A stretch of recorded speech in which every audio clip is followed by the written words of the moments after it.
I'm founder and CEO of Bright. Bright is a year and a half old company established in Greece and the US. And what we're doing is we are developing dye-sensitized solar cell-based technology, which is not new technology, but we have two new features that make our version of this technology unique. The company has been funded initially by the founding team, and we have a contract we're working on by the Coralia Classes Initiative, which is an R&D organization in Greece, $1.3 million. We expect to get a new one as well this year, not from this organization, but somebody else. We have 10 people, and we're looking for $2 million in order to transition the technology to production. The market we're addressing is BIPV, basically glass surfaces of buildings, but also windows in houses, because our panels are transparent, as you will see, and produce energy. Glass accounts for 80% of building exteriors, and 40% of total energy consumption in the EU is attributed to buildings.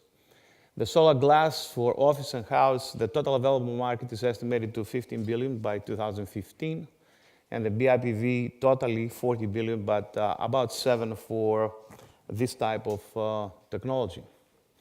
So the technology, really quickly, is we start with conductive glass, so glass that has a TCO layer. On top of that, we lay the semiconductor, which is titanium dioxide. On top of that, we put a dye, which is the photo exciter in this case, and then the electrolyte, and we close the circuit with the negative electrode, which is another piece of conductive glass that has a surface, very thin surface of platinum or silver. Now, our IP here is the composition of the electrolyte. Most of the competing approaches to this technology use a liquid electrolyte, which makes it difficult to achieve long-term reliability for the product. Because as you realize, having a liquid between two glasses, you have to have almost perfect sealing in order for this to maintain its integrity over a long period of time. And competing companies are trying to get into a more stable electrolyte, which is key, of course, in maintaining the circuit. And we managed to have a solid electrolyte, and we have written a patent on that. So that's one part of the IP. The other part is the way we do the manufacturing of the cell. And we managed to have the entire manufacturing process done with inkjet printing and oven baking for stabilizing the steps, which is very effective in terms of CapEx compared to conventional thin film manufacturing. And I know about that because before finding Bright, I was working for Applied Materials. And of course, you know, Applied Materials is a key player in the industry.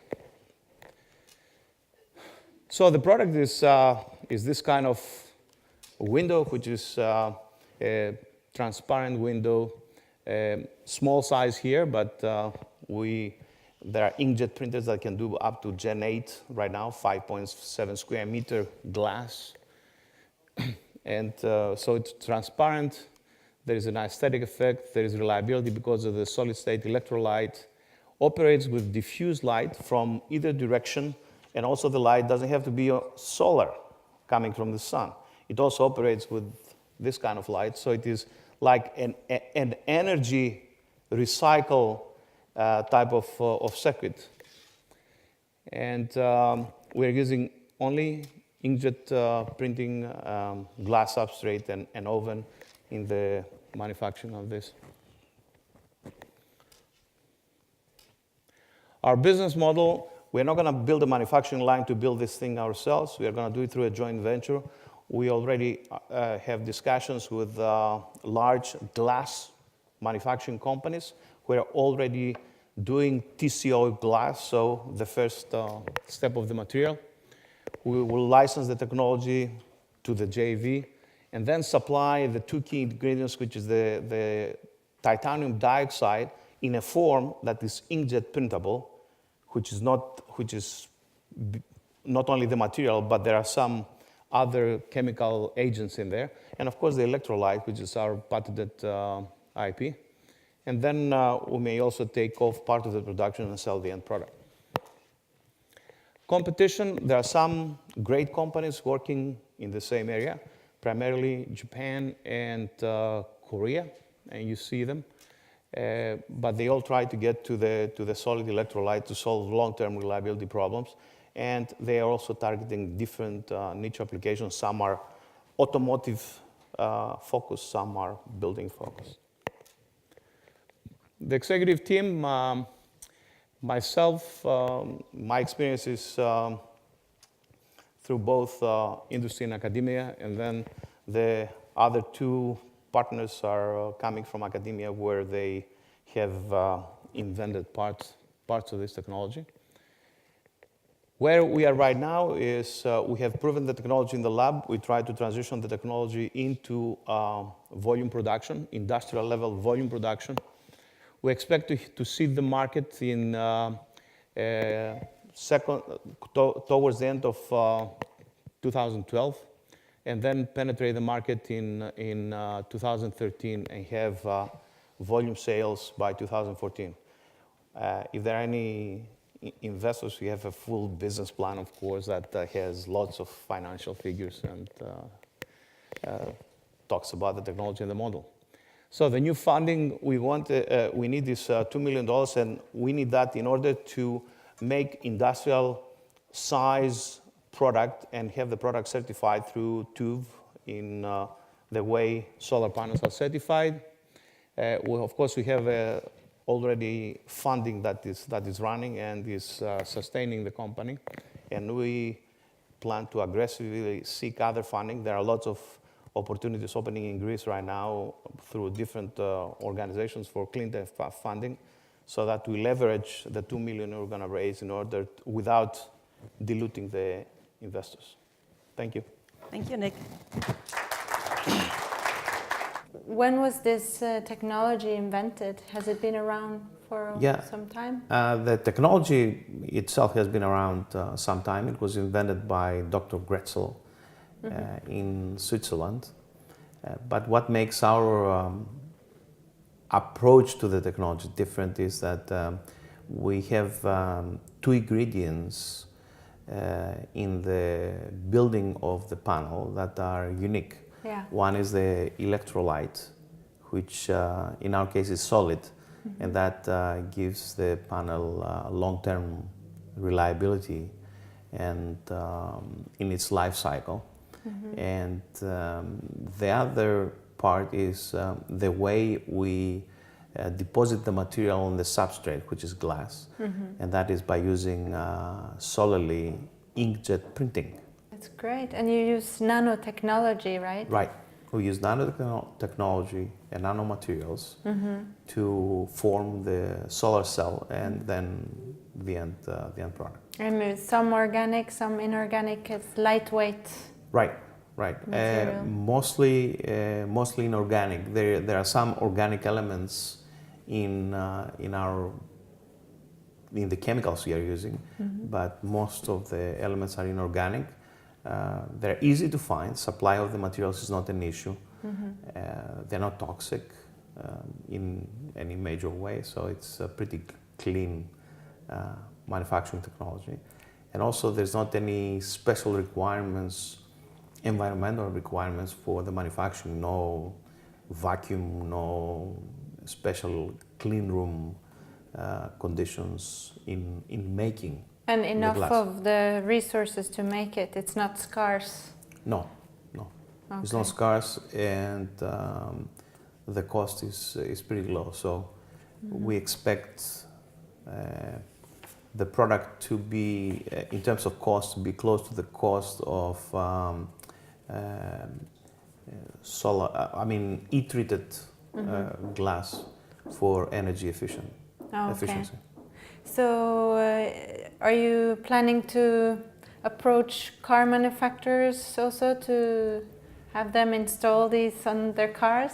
I think the joint venture we are going to form in order to produce it in volume will do that, yes. Yeah. Car manufacturers and building companies, architecture firms, Yeah.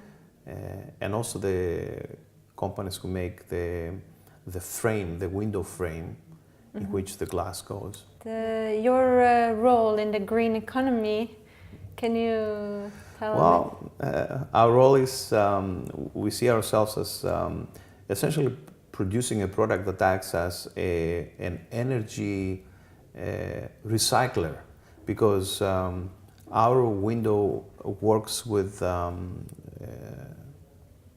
solar energy, of course, but also with artificial light. And it doesn't really matter where the light comes from. It works from when the light hits the window on either side.